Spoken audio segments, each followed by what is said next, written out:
kii rafet jikko. nga ko xam nga lan la tey mu neex.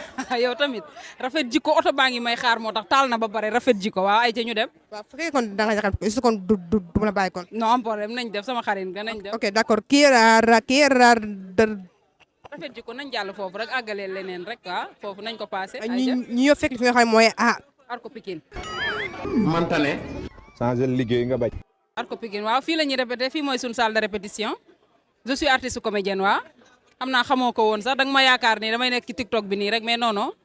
xam naa la. xam nga ni comédienne man xam naa lu baax. ñoom bi la xamul man xam naa lu baax. xam nga ni réalisatrice la ok kon nan dem avance ñu dem. waaw kon yow fekkee danga may soxla kon nee nga bàyyi. non non baal ma nañ dem waaw. tey mu nekk lancement wu jëkkër sama waaw Massamba Kassé moom moo ko def waaw jëkkër sama waaw. eggali. waaw loolu lañ doon def. ma ne peut nga eggali. les premiers 2 épisodes moom lañ doon présenté tey fii voilà loolu la woon léegi waxal li nga ma bëgg a laaj. kii coupé.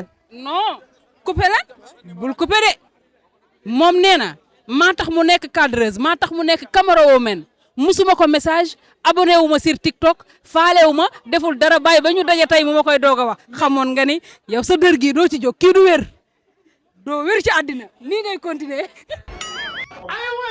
manta ne. xam naa naka sonn rek man loolu xam naa. léegi waxal li nga ma bëgg a laaj. kii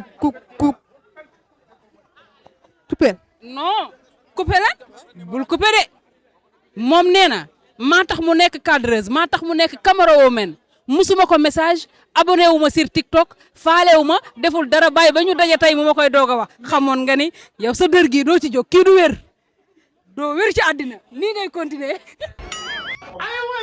manta ne. xam naa naka sonn rek man loolu xam naa.